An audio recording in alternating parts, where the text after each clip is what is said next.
welcome to 1923 Main Street, home of the Disney Travel Podcast with the latest Disney travel news. We are your hosts. I am Mike Bellabraddock. And I'm Amelia Bellabraddock. And today we will be filling you in on all of the happenings of Walt Disney World and other Disney resorts. Lots of news this week, but I want to start with something that's not as newsy. We have lots of holiday news this week, some fun stuff to talk about, because as we're recording this, it is snowing outside for the first time. I don't know if it's going to last, but at this very moment, we have a nice jingly winter wonderland happening outside our studio windows, so it's putting us in the festive spirit. But before that, something not so festive. Our first story and the lead story, and something I want to talk about this week. For the first time, as far as I remember, Disney has stopped selling annual passes at Walt Disney World. Like forever? No, they have paused them, as in their words, or suspended sales. And all of this... You can still renew if you have them. You can probably renew. They're generally a bit more flexible about that.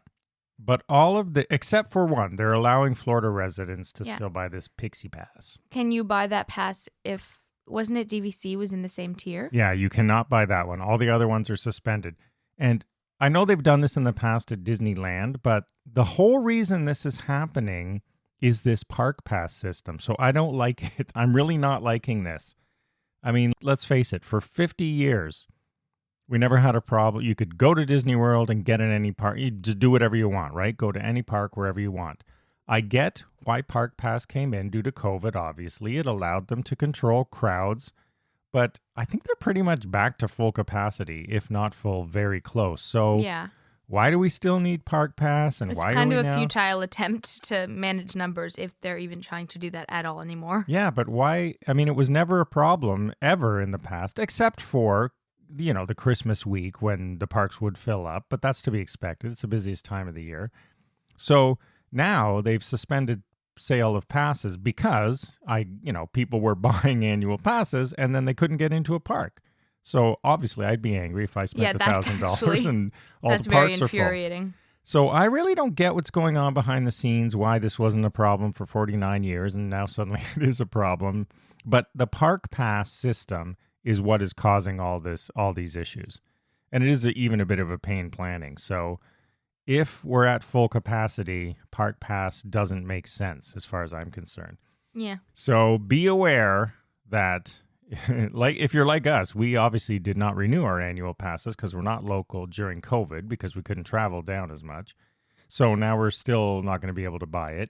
I wouldn't want to buy one till next year anyway. So we will see if they stop the suspension of sales. But just to be clear, as a DVC member, if you're not a Florida resident, you cannot purchase that tier? Correct. Okay. Only Florida residents can purchase the Disney Pixie Pass. Well, just because I was confused if it was the Florida resident tier or the Florida resident. Well, the way they worded it is the Pixie Pass is the DVC Pass / Florida Residence Pass. It's the second one from the top. That's not the one we buy anyway. We always buy the top one. So that was another thing that annoyed me about the new pass system. In the past, as a Disney Vacation Club member, you could buy any level, and generally you got some sort of discount, sometimes big, sometimes not so big. This year, you got to pay full rate if you want to buy the top one, and they have this Florida resident and Vacation Club members they put together at the second level pass. Yeah. But we like the ones with no blackouts and all that, because, if you're traveling from afar and getting on a plane and all that stuff, you do not want a pass that has blackouts. Obviously not. Anyway, that is big news. It's unprecedented, as far as I can recall, that Walt Disney World has stopped selling annual passes. And we'll see if that's it for this year. They really haven't said anything. At Disneyland, they said, a certain pass is sold out. So that when you say it's sold out, that means they're not selling anymore. Anyway, that is the lead story this week. Because it's sort of unprecedented, and let's see how this all shakes out. I hope they get rid of Park Pass, to be honest. They've also been selling out of some of those paid ride attractions, not the Lightning Lane, but the next one. That kind of confuses me too. I feel like their whole new system, it is very prone to errors and capacity issues. Yeah, So more capacity. I wouldn't say errors. I would say more, well, I don't know if I think there's it's an been error errors. in planning. Yeah. Well, you know what? I guess My personal opinion. I guess they try these things and then let's give them a chance to tweak, adjust, and whatever the case may be. But I do think with those paid ride passes, so paying to get on Rise of the Resistance, for example, Yeah. you do have to have a limit. So the fact that they're selling out really quickly, means that, as we've It's always very said, popular. people want to pay. Pay for play is well, they don't want to, but they will. They will pay to get an advantage. That's true. All right, let's move along in the news to some pretty much festive, happy happenings that are happening across Disneyland Yes. and Walt Disney World. The first one is the EPCOT International Festival of the Arts. So a lot of new news this week coming out about that. I'm very excited about this one. But this is one we have never done because we do not travel in January, February. Well, start booking those trips. So of the other Epcot festivals, we have been pretty good regular attendees. But I feel like at this point, Epcot just always has a festival yeah, running. Epcot Just is at one any big point in festival. the year. 12 months. So that's pretty much exactly what happens, right? They just switch it over. So, for starters, along those lines, the 2022 festival runs January 14th to February 21. And that's right after that, maybe there's a week or so. I don't know the dates for the Flower and Garden, which is next, but it starts up right after that. Yes. And this year, they're going to feature, once again, I think this was pretty popular, the Disney on Broadway concert series. And there'll Which be everyone loves. Would you go to this? Yes. So there's 3 performances each day, and what they do is they take their Broadway stars from Disney Broadway plays, and they come and perform. So it's sort of cool. There's a pretty good lineup here. We're not going to go through all the dates, but I'm not a Broadway person, although we have seen some of these Broadway plays. Who is not a Broadway person? Me. You're going to want to retract I do that like statement. the odd Disney play. So I liked seeing Aladdin, Broadway cast, Lion King. That was pretty good. We saw that twice. Well, I saw it twice. You saw it once. Yeah. So anyway, they have Ariel Jacobs from Aladdin and Adam Jacobs also from Aladdin. Carrie Butler, Beauty and the Beast. Telly Lung from Aladdin. Heidi Blickenstaff from... Was Freaky Friday a musical? Yes. Well, there you go. And she was also in The Little Mermaid. Yeah, that's why you didn't think you would like the new Disney Channel movie, because it was an adaptation of the musical. Right. Robert Creighton from Frozen, Cara Lindsay from Newsies, Dan DeLuca also from Newsies, Ashley Brown from Mary Poppins the Musical, Josh Strickland from Tarzan, Kissy Simmons from The Lion King, Michael James Scott, Aladdin, and then they're going to have a special performance where pretty much all of them, or almost all of them, are taking part in an extended finale on February 21st. By the way, though, the musical is better than the Disney Channel original movie. I mean, obviously, but just for the record. What about Hamilton? You haven't seen Hamilton live. No, They have no one from Hamilton here. That's Well, that's interesting. because Hamilton's not really a Disney musical. What is it? It's just a musical that Disney bought the film rights to. Ah, okay, there you go.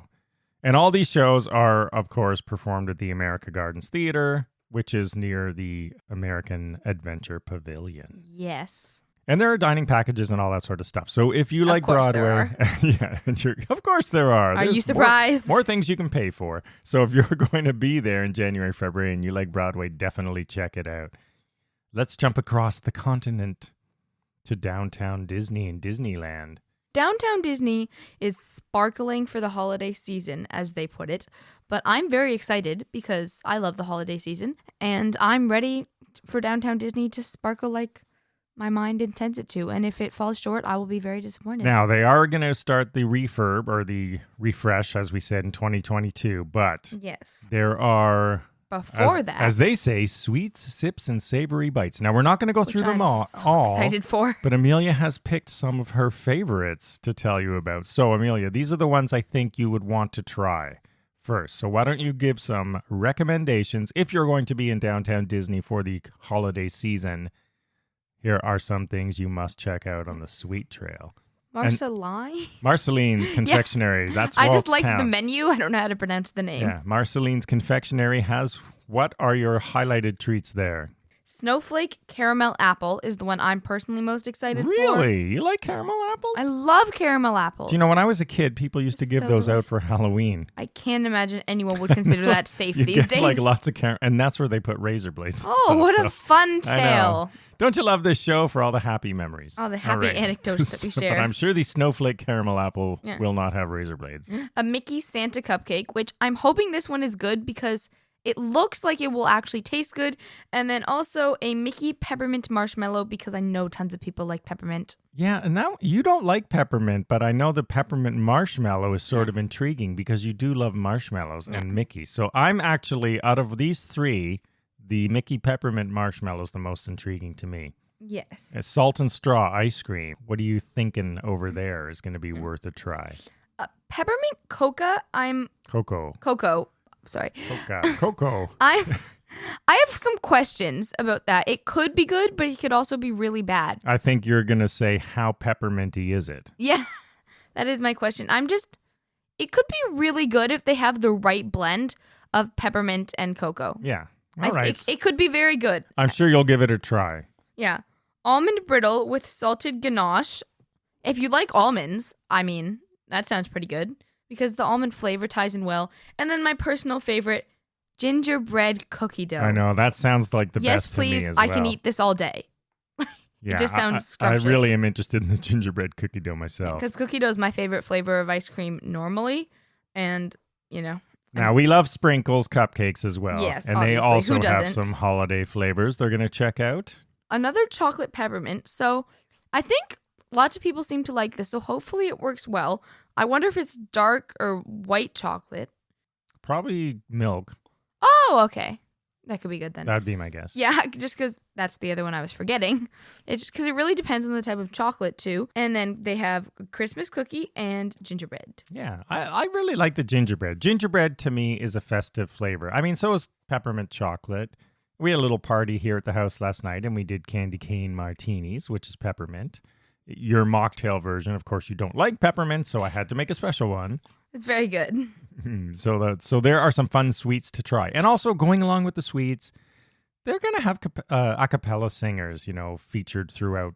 So Holiday Harmony, the Moonrays, and Sugar Plums are the performance groups. They'll be in downtown Disney on the main stage, Fridays through Sundays. And now through December 14th, enjoy the Ultimate Toy Drive. Yes, this one is really cool. Yeah. So this started a long time ago. I think this is great that Disney's doing this. It supports Toys for Tots and, people in need for the Christmas season. You can donate a toy online through shopdisney.com. Yeah. Or bring a new unwrapped toy in person if you're going to downtown Disney. And this is a long tradition of supporting the U.S. Marine Corps Reserve Toys for Tots program. And it goes all the way back to Walt Disney himself, and who personally supervised. That's actually pretty cool. Yeah, he supervised the creation of the Toys for Tots logo. So really? So there's some really cool history there. So you can donate online, or if you're going to be lucky walking the streets of downtown Disney, you can donate a toy there. And of course, we talk a lot about Walt Disney World at Christmas, but let's not forget the hotels of Disneyland Resort. Where it all began. So Paradise Pier, I'll start with that. I know you'll want to do the next one. So Paradise Pier, they do have a Christmas tree in the lobby, and theirs is going to be an under the sea theme. So blue, green, and silver decorations and a garland of starfish and shells. Yes, and then at Disney's Grand Californian Hotel, my personal favorite, it's kind of similar to the Grand Floridian with their giant Christmas tree. I'm so excited to look at pictures of this because I'm not actually going. And ornaments inspired by arts and craft movement of early California. Which is the theme of the hotel, so that makes sense. That's true.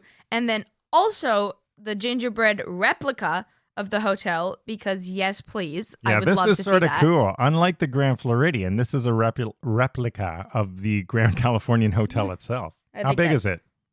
It is 7 feet tall and 12 feet wide. So not quite as big as the Walt Disney World one where they stand inside and sell stuff, but still it's so tiny. Still pretty cool. And they did supply some fun facts. There's 600... The hotel is wider than it is tall. 600 pounds of gingerbread. 600...